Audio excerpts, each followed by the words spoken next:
Vous êtes-vous déjà demandé ce qui se cache vraiment derrière les murs des bâtiments abandonnés? Je me suis rendu dans une ferme oubliée au fond des bois, un endroit ordinaire dont tout le monde parlait comme d'un lieu intéressant pour une photo. Mais lorsque l'obscurité a commencé à s'installer, tout a tourné au cauchemar. Quelqu'un ou quelque chose était là avec moi et ne voulait pas que je parte. Vous ne pouvez pas vous en détacher tant que vous n'avez pas vu la fin. Je m'appelle Jack. Je n'ai jamais été un grand aventurier, mais ce jour-là, tout semblait innocent. Une vieille ferme abandonnée à elle-même, quelque part au cœur de la Pennsylvanie. Je suis tombé sur son adresse par hasard en parcourant des forums en ligne avec des photos de lieux abandonnés. Tout le monde parlait de cette ferme. On disait qu'elle avait conservé son aspect d'origine et qu'elle était un endroit idéal pour les amateurs de photographie. Je n'étais pas un photographe professionnel, mais je n'ai pas pu résister à la tentation de la voir de mes propres yeux. Il a suffi d'un bref échange de photos sur le forum pour piquer ma curiosité. Lorsque j'ai pris la route pour la ferme, le soleil disparaissait lentement derrière l'horizon, donnant à tout une teinte dorée. La route menant à l'endroit était difficile, un chemin de terre non balisé serpentant à travers une forêt dense. Pendant un moment, j'ai eu l'impression d'être perdu, car il n'y avait pas de panneaux indicateurs. La voiture oscillait sur les bosses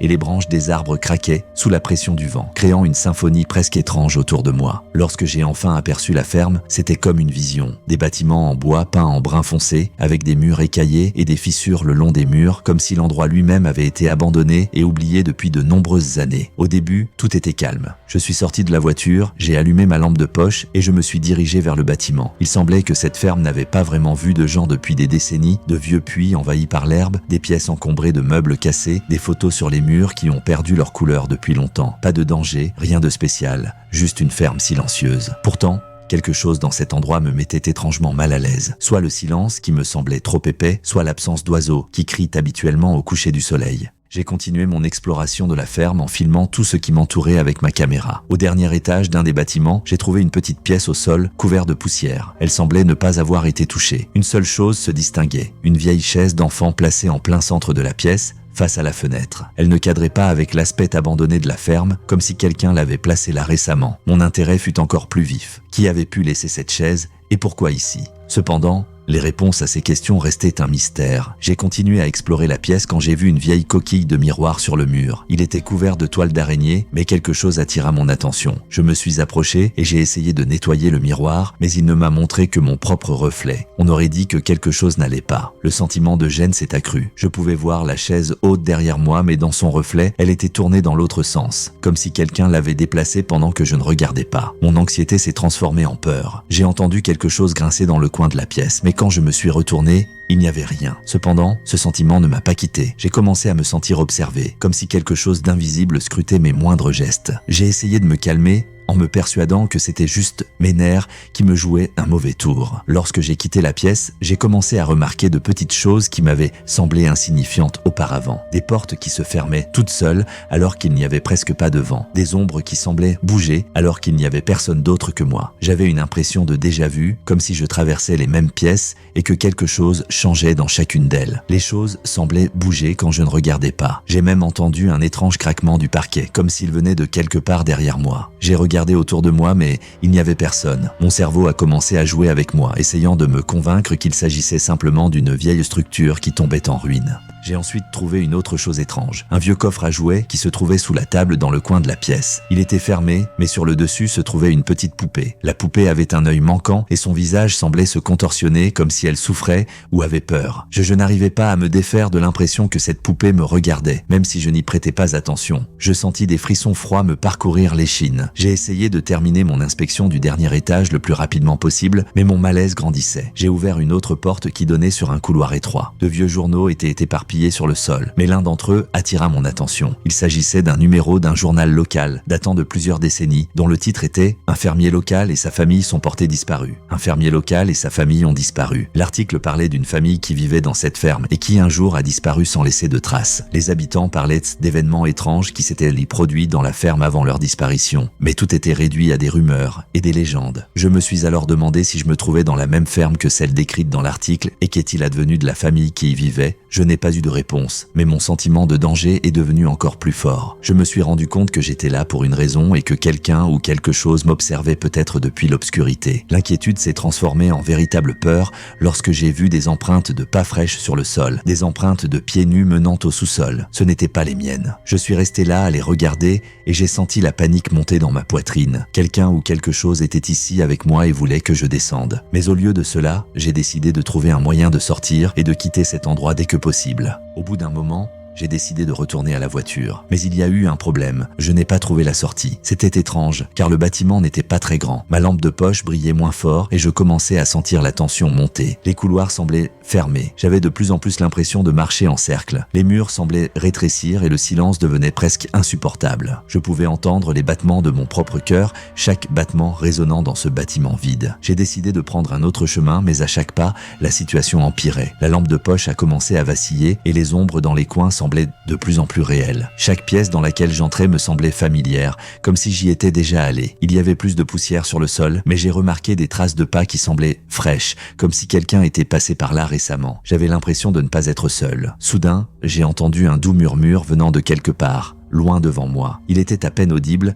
mais il répétait clairement le même mot, « Reste ». J'ai senti les poils de ma nuque se dresser et des sueurs froides m'envahir le dos. Quelqu'un ou quelque chose savait que j'étais ici et ne voulait manifestement pas que je parte. Les chuchotements s'intensifiaient et je me suis rendu compte qu'ils provenaient du sous-sol. J'ai ouvert l'une des portes qui, selon moi, menait à la sortie, mais à la place, j'ai vu un autre couloir sombre. Cela commençait à ressembler à un piège. Les murs semblaient se rapprocher et l'espace se resserrait. Je me sentais comme une souris acculée. Chacune de mes tentatives pour trouver une issue ne débouchait que sur de nouveaux couloirs et de nouvelles pièces qui se fondaient dans un labyrinthe sans fin. À un moment donné, je suis tombé sur une vieille porte poussiéreuse qui menait au grenier. En l'ouvrant, j'ai trouvé un escalier qui montait et j'ai décidé de le gravir. De là-haut, je verrais peut-être quelque chose qui m'aiderait à comprendre comment sortir. Il faisait sombre dans le grenier et la lampe de poche éclairait à peine l'espace devant moi. Le plancher en bois craquait sous mes pieds et il me semblait qu'il pouvait s'effondrer à tout moment. J'ai senti quelque chose bouger dans l'obscurité et j'ai réalisé que je n'étais pas seul. J'ai vu une silhouette qui se tenait dans un coin du grenier, sans bouger. Elle était sombre, se confondant presque avec l'environnement,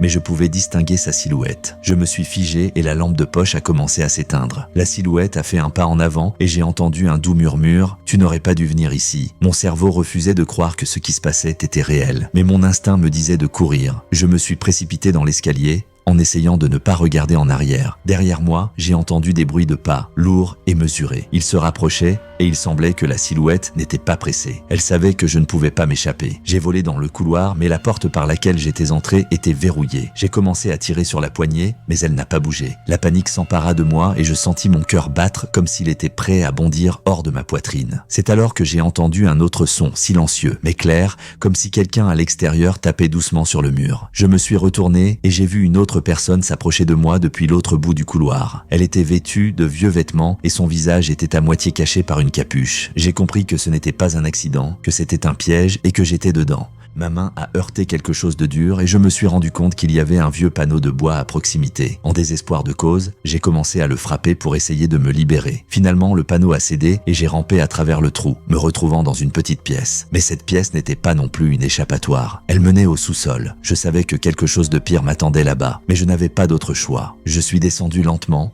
espérant trouver au moins un moyen de sortir de ce cauchemar. Je me suis retrouvé au sous-sol et l'obscurité était si épaisse que la lampe de poche était presque inutile. Tout était couvert de poussière et sentait l'humidité, comme si l'endroit n'avait pas été ouvert depuis des années. Je sentais qu'à chaque pas, je m'approchais d'une frontière invisible. Le sous-sol semblait interminable et le silence était total autour de moi. J'ai entendu un bruissement quelque part devant moi. Le son était silencieux mais très clair. On aurait dit que quelqu'un se déplaçait très prudemment, en essayant de ne pas attirer l'attention. Mon cœur s'est remis à battre plus vite. J'ai éclairé devant moi, mais je n'ai rien vu. Soudain, j'ai de nouveau entendu quelque chose approcher par derrière. Les pas étaient lourds, mesurés et de plus en plus rapprochés. Je me suis retourné et j'ai vu la même silhouette qui m'avait poursuivi. Elle était plus proche qu'avant et les ombres qui l'entouraient semblaient avoir une vie propre. La silhouette reprit la parole. « Tu n'aurais pas dû venir ici, tu ne repartiras pas ». Elle a tendu la main vers l'avant et j'ai senti des doigts froids toucher mon cou. J'ai frappé la main de toutes mes forces en essayant de me libérer et j'ai réalisé avec douleur que je n'avais pas d'issue. Paniqué, j'ai couru jusqu'à l'autre bout du sous-sol, cherchant une issue. Finalement, j'ai vu une porte menant à l'extérieur et j'ai couru vers elle de toutes mes forces. Mais la silhouette fut plus rapide. Elle m'a attrapé le bras et m'a tiré brusquement. J'ai senti une vive douleur. La silhouette m'a coupé le bras. Je suis tombé par terre, hurlant de douleur et essayant de ne pas perdre connaissance. Le sang coulait à flot et la douleur était insupportable. Avec mes dernières forces, je me suis levé en essayant de garder l'équilibre. Je me précipitai vers la porte et au prix d'un effort incroyable, je l'ouvris. Il faisait nuit dehors et l'air froid me frappa le visage comme pour me ramener à la réalité. J'ai couru à l'extérieur, serrant mon bras blessé contre ma poitrine et j'ai senti mes forces m'abandonner à chaque pas. J'ai atteint la voiture, j'ai ouvert la porte et je me suis effondré sur le siège. J'ai réussi à démarrer le moteur et je suis parti sans me retourner. Je ne savais pas comment j'avais réussi à m'échapper, mais je savais une chose. Je ne retournerai plus jamais dans cette ferme. Le sang coulait encore et la douleur était insupportable. Mais je sentais une chose, j'avais survécu. J'ai traversé les bois en essayant de me concentrer sur la route, mais l'hémorragie m'épuisait. Mon esprit commençait à s'estomper et je savais que je devais m'arrêter, sinon je risquais de perdre le contrôle de la voiture. Je me suis arrêté sur le bas-côté de la route en respirant bruyamment. Mes mains tremblaient et la douleur était si vive que j'avais du mal à la supporter. J'ai essayé de refermer la plaie, mais le sang continuait à suinter entre mes doigts. Soudain, j'ai vu des phares sur la route. Une voiture s'est arrêtée à proximité et une femme en est sortie. Elle s'est précipitée sur moi en voyant ma situation et a commencé à appeler une ambulance. Sa voix semblait traverser du coton, mais j'étais soulagé de ne pas être seul. La femme m'a aidé à m'allonger sur le sol et j'ai entendu la sirène approcher. Je savais que je n'avais pas beaucoup de temps, mais c'était une chance de survivre. Les ambulanciers sont arrivés et ont commencé à me donner les premiers soins. Je sentais que je perdais des forces, mais je m'accrochais à la vie avec mes dernières forces. On m'a injecté des analgésiques et la douleur s'est progressivement estompée. J'ai entendu des bribes de conversation, comment ils parlaient de perte de sang, de chirurgie urgente, mais tout cela ne semblait plus si important. J'avais survécu et c'était la seule chose qui comptait. Alors qu'on me chargeait sur la civière de l'ambulance, j'ai regardé un instant en arrière, vers la forêt. La ferme était toujours là, dans l'obscurité, comme un terrible souvenir qui me hantrait toujours. J'ai fermé les yeux et la seule chose que je pouvais sentir était le frémissement du moteur de l'ambulance et le sentiment que je quittais enfin ce fichu endroit. Quelques mois se sont écoulés depuis ces événements, mais le souvenir de la ferme me hante toujours. Au début, après l'hôpital, j'ai essayé de revenir à la normale, mais chaque nuit, dans mes rêves, je reviens dans ces couloirs sombres et je vois les mêmes ombres bouger derrière moi. Aujourd'hui encore, alors que j'écris ces lignes, je sens mon souffle s'accélérer et des sueurs froides couvrir à nouveau mon corps. Mon bras blessé me rappelle constamment ce que j'ai vécu et je ne peux échapper à ce souvenir. J'ai consulté des médecins, essayant de trouver un moyen de faire face à ce que je voyais. Ils m'ont dit qu'il s'agissait d'un syndrome de stress post-traumatique et m'ont recommandé une thérapie. J'ai accepté, mais la thérapie ne peut pas me débarrasser de la partie de moi qui est restée dans cette ferme. Chaque murmure dans le silence de la nuit me fait sursauter. Chaque ombre me semble familière et je ne peux me défaire de l'idée que quelqu'un m'observe. Je n'utilise plus mon appareil photo. La photographie qui m'apportait autrefois de la joie me rappelle aujourd'hui comment tout a commencé. J'ai vendu mon matériel et je me suis débarrassé de toutes les photos, mais cela n'a pas suffi. Cette nuit-là, j'ai perdu non seulement mon bras, mais aussi une partie de moi-même et j'essaie maintenant de vivre sans regarder en arrière. Cependant, je sais une chose, je ne retournerai jamais dans cette ferme. Je ne sais pas ce que c'était et je ne veux pas le savoir. Peut-être s'agissait-il de fantômes, peut-être mes propres peurs ont-elles pris une forme matérielle. Mais je sais qu'il y a des endroits qu'il vaut mieux laisser tranquilles. Ils cachent quelque chose de sombre, quelque chose qui attend les imprudents. Et je suis devenu l'un de ceux qui ont payé pour ma curiosité. Aujourd'hui, je vis avec et j'essaie de ne pas oublier la règle principale. Il y a des endroits qu'il vaut mieux laisser tranquilles. Si cette vidéo vous a fait froid dans le dos, ne manquez pas ma précédente vidéo sur les Amérindiens et une visite mystérieuse. Là aussi, il y a beaucoup de choses incompréhensibles et effrayantes. Allez-y si vous n'avez pas peur et n'oubliez pas de vous abonner pour ne pas manquer les prochaines histoires d'horreur.